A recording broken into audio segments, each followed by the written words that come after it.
nuo 12 iki 95 tūkstančių dolerių dividendais, kas yra visiškai pasyvios pajamos per 10 metų, neinvestuojant ne vieno cento iš savo kišenės. Tokia yra mano formuojamo investicijų portfelio prognozė. Baigiant dar vieną investavimo mėnesį, dalinuosi ne tik savo investicijų portfelio rezultatais, bet taip pat parašiau geriausiai vertinamų ir daugiausiai dividendų išmokančių kompanijų iš kiekvieno ūkio sektoriaus sąrašus, kas tikrai, manau, bus įdomu visiems norintiems susikurti ar pasipildyti savo dividendinius portfelius. Parodysiu, kaip atrodo mano portfelis, iš kurio per pastarį mėnesį gavau $1061 ir pasidalinsiu, kodėl suinvestavau $1972 į specifinį segmentą, kuris sukėlė 2008 metų krizę. Tai užuolaidas investavimo idėjų susikurti pasyvių pajamų srautų, žiūrėkite video iki galo. Būsiu dėkingas, jeigu prisidėtumėte prie šio kanalo augimo paspaudžiant like mygtuką ir kaip padėką pasidalinsiu nuorodą, kurią atsidarius per internetinę naršyklę per mobilią versiją neveiks.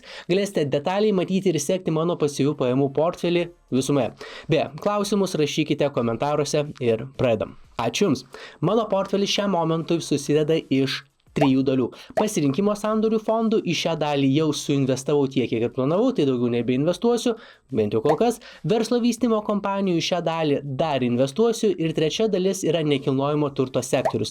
Tai nekilnojamo turto trestai, tai kompanijos uždirbinėjančios pinigus nekilnojamo turto sektoriuje. Investuoju į tokias. Ir būtent šią nekilnojamo turto dalį papildysiu šiuo video filmavimo metu. Pirksiu AGNC Investment Corporation akcijas, kompanija investuoja į mortgage-backed securities, kas yra ant paskolų paketus Jungtinėse Amerikos valstijose, kur paskolų mokėjimą garantuoja valstybinės agentūros. Tai jeigu žmonės nebepajėgia mokėti savo būsto paskolų, įsikiša agentūros, kurios yra sponsorinamos, palaikomos JAV valstybės. Tai AGNC Investment Corporation yra mortgage rate, paskolų trestas lietuviškai, kuris perka paskolų paketus, kurie yra grįsti nekilnojimu turtu. Ši turtą užstato ir papildomai užstatydamas turtą skolinasi pinigų pirkti dar daugiau paskolų paketų. Vėlgi, ne iki galo krašto yra apribojimai, kiek tai galima daryti. Ir valstybinės agentūros garantuoja tų paskolų mokėjimus, nes toks veiklos modelis pritraukia į šalies rinką papildomo kapitalo. Paskolų reitai uždirba ir išmoka daug palūkanų, nes sugeba pasiskolinti pinigų pigiau, už kuriuos perka paskolų paketus ir iš tų paketų surenka kur kas daugiau pinigų, negu jiem kainuoja pasiskolintos pinigus, už kuriuos įsigijo. Nuo 2019 metų išmokami dividendai šios kompanijos mažėja, nes nebėra taip lengva papigiai pasiskolinti pinigų, bet stebint dabartinį palūkanų mažėjimą, labai tikėtina, bent jau aš tikiu ir tikiuosi, kad trestas ras būdų pasiskolinti pinigų pigiau, kai palūkanos mažėja, nei skolinasi dabar, ir jeigu jam gausis pasiskolinti pinigų pigiau, reiškia sumažės veiklos kaštai ir padidės pelnas, o tai reiškia trestas išmokės daugiau dividendų akcijų turėtojams. Pagal dabartinę akcijų kainą ir suinvestuotą pinigų sumą išmokami dividendai yra 14,59 metinių procentų dydžio, ir kas dar ganėtinai išskirtinio su šiuo reitu, jis išmoka dividendus kiekvieno mėnesio pirmoje pusėje. Dabar suinvestuojam, po to parodysiu geriausiai vertinimų ir daugiausiai palūkanų išmokančių kompanijų iš kiekvieno ūkio sektoriaus sąrašus ir pažiūrėsime, kiek dabartinis portfelis turėtų mokėti dividendų po 5, 10 ir 15 metų, tik reinvestuojant gaunamus dividendus. Ilgesnio termino nerodysiu, nes neįtikėtinai gerai atrodys skaičiai. Pirkti akcijoms bus reikalinga online vertybinių popierių brokerio paskyra.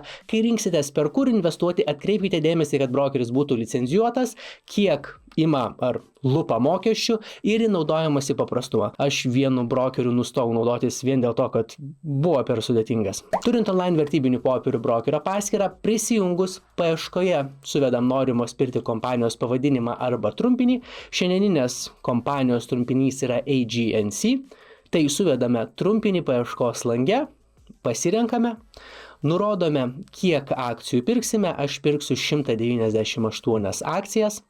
Spaudžiu pateikti pirkimo užsakymą ir patvirtinu pirkimą. Ir viskas. Tai šiandien, dabar nusipirkau akcijos, ne dabar kelios minutės iki filmuojant šį video. Ir jau po nepilnų 2 savaičių gausiu pirmuosius dividendus iš šios investicijos. Tai ką tik matėte, kaip atrodo akcijų įsigijimo procesas per Freedom 24 online vertybinių popierių brokerį. Brokeris yra licencijuotas ir taiko vienus mažiausių investavimo mokesčių Europoje. Akcijų pirkimas kainuoja fiksuotą 2 eurų mokestį plus 2 centai už kiekvieną perkamą akciją, jos vienetą, ir investuotojų pinigai brokerio brokerio platformoje yra drausti investuotojo kompensavimo fondų iki 20 000 eurų. Šis pirkimas kainavo 5,96 eurus, tai 2 eurai už pirkimo nurodymą ir 3 eurai su 96 centais už 198 akcijas. Holdingo, kuriam priklauso Freedom24 brokeris, akcijas taipogi galima įsigyti antroje didžiausių pasaulyje JAV Nasdaq vertybinių popierių biržoje.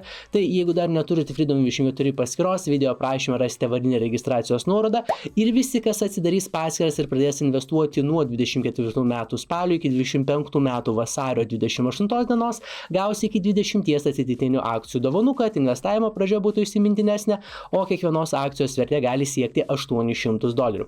Specialius šios akcijos kodus ir sąlygas rasite video aprašyme ir čia įdėsiu step by step mano paruoštą registracijos gidą. Dabar, pakol aš kalbėsiu šiek tiek lėčiau, kairėje ekrano pusėje matysite 11 sąrašų, individualiai kompanijų tose sąrašuose aš nekomentuosiu.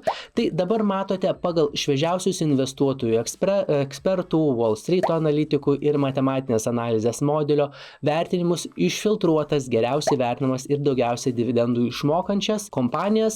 Tai ką galite padaryti? Taip, padėti pauzę ir pasidaryti screenshotą ir ką dar galite padaryti, bet tik tuo atveju, jeigu norėsite gauti atnaujintus sąrašus reguliariai, tai paspausti subscribe mygtuką ir ant varpelio, paspausti ant varpelio būtent tam, kad ateitų jums notificationas, kai tik išeis naujausia apžvalga, naujausias video ir jūs jo nepražiopsotumėte. O metodika, kurią vadovaujuosi aš, kai pradėjau formuoti savo dividendinį portfelį, tai investavau į kompanijas iš 5 skirtingų ūkio sektorių ir tikslas buvo kiekviename ūkio sektorėje būti suinvestavus bent į 5 skirtingas kompanijas. Bet po to padariau atitinkamas korekcijas ir pradėjau pildyti investicijas ne visose 5 sektoriuose po lygiai, o iš pradžių pirkau tų sektorių kompanijų akcijos, kurios išmoka daugiausiai dividendų, bet taip darau tik todėl, nes gan daug laiko skiriu investavimui. Mažiau rizikingas ir labiau diversifikuotas investavimo metodas būtų investuoti po lygiai kompanijas skirtingose ūkio sektoriuose. Daugiau apie mano naudojamą dividendinio investavimo metodiką ir bendrai plačiau apie patį dividendinį investavimą,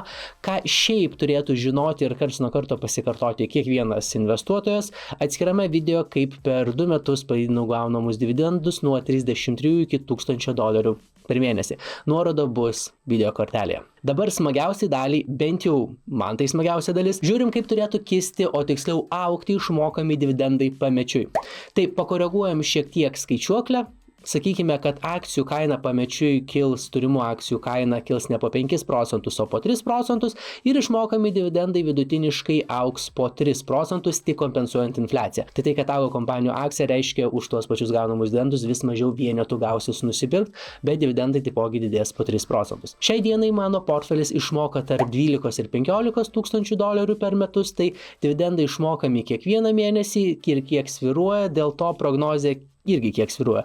Tai, sakykime, išmoka 12 000 tik reinvestuojant gaunamus dividendus ir visiškai neinvestuojant iš savo kišenės, po 5 metų portfelis turėtų išmokėti 33 000, po 10 metų 91 ir po 15 metų $258 000 per metus. Kiek čia yra tiksli ir patikima prognozė, tai visiškai netiksli ir visiškai nepatikima ir garantuotai šis portfelis nemokės tiek dividendų. Jis mokės arba daugiau, arba mažiau, bet yra nemaža tikimybė, kad mokės daugiau, nes nepaisant gaunamų dividendų reinvestavimą, aš papildomai investuoju iš savo kišenės. Kaip minėjau, jeigu turite klausimų, rašykite komentaruose ir taip pat minėjau spustelti like mygtuką, tai jeigu to dar nesate padarę, spustelkite, prisidėsite prie šio kanalo augimo.